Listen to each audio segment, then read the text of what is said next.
My name is Shondale Atkinson, founder and CEO of the Mustard Seed Foundation. Shondale Atkinson was in and out of Montgomery County's foster care system for most of her childhood. I was born and raised in Montgomery County Children's Services here. Sometimes she lived at local homeless shelters with her birth mom, who was battling addiction in the 1980s during Dayton's crack epidemic. Often, she lived with foster parents, which is where she was when she got pregnant at 17. No one had talked to me about graduating from high school. It wasn't imperative that I learn parenting skills. It was pretty much like, oh, okay, well, yeah, you achieved some of your goals, so here go your baby back, and hey, good luck. So, of course, I jumped into the work field and pretty much began that hustle and bustle of what low-income, impoverished families look like. And, after a couple of years, I was like, well, okay, wait a minute. I would like to get my high school diploma, and I would like to go to college. Shondale finished school and got her GED. One of the things I talk about a lot is generational curses. Understanding that generationally, there are things not easily broken. The challenge is that we have this classification type system that once you're poor, you're always poor. I couldn't tell anybody that I didn't know what a business plan was. Or people would say, hey, send me that in a Word document. And I'm like, what's a Word document? I seem to have my head on pretty straight. My girls were in Catholic schools. I was the PTA president. I did a lot of stuff, but none of it required me to cut on a computer and type up anything.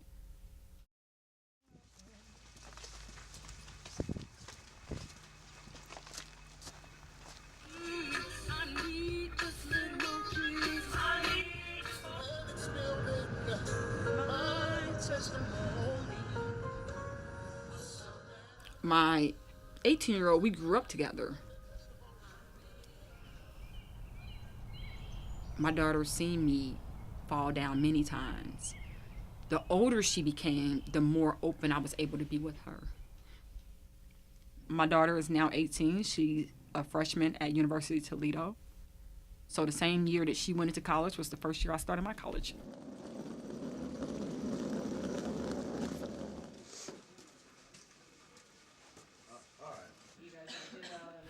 It was more than just preaching it to my kids. It was that I wanted them to see it. Her anger about her childhood began to fade.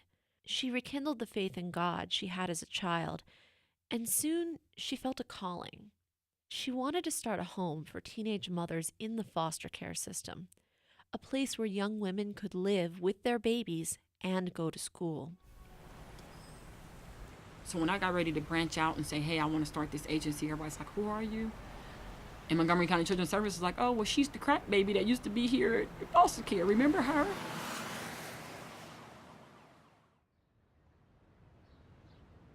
I would have never reached out to the Catholic Church to help me.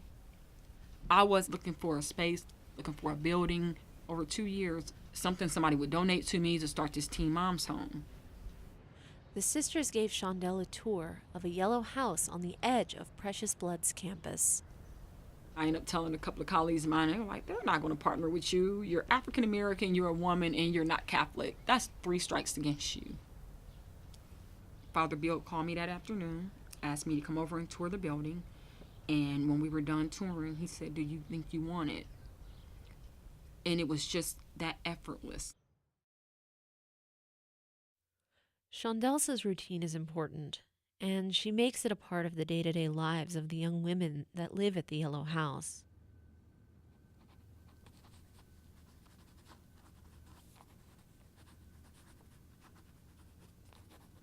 In the morning when we wake up, it's journal. We do morning inspiration, morning meditation. When they come downstairs, it's not about, oh, let me just hurry up, everybody get up and run. It's time for school.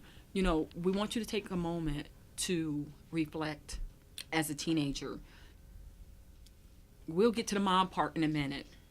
But as a teenage girl, you need to know that somebody is not only encouraging you to write down what your thoughts are, because I want you to be able to go back and think about that, those days that you're really frustrated and you're ready to give up because your caseworker said you can't do it. I want you to go back and read what you wrote that morning. Admitting being tired was something I wasn't taught. I need to be able to show them some days that I'm tired. I'm not going to tell you to do something that I ain't had to do myself. The past 4 years, dozens of teen moms and their kids have come through the Yellow House. Shondale has become the type of advocate she needed when she was a teen mom.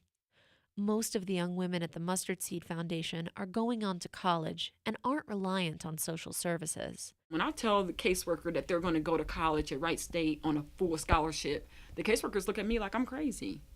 No, she's not. Her family didn't do that. Well, no, we were talking about sending her down to Section 8 to get on the housing waiting list. Why? It's the question I always ask them. Why? Why can't we tell her that she can go to University of Toledo and take her baby if she wants to? My agency is the stepchildren, as we call it. I'm the stepchild in the community. As the Mustard Seed Foundation grows, Shondale is expanding its programming to include outreach at preventing teen pregnancy and building self-esteem in young women. But the heart of her work remains in the Yellow House with the mothers and children who live there. And when they walk out of here together, and they don't have a need coming out of this agency, that's the glory of God.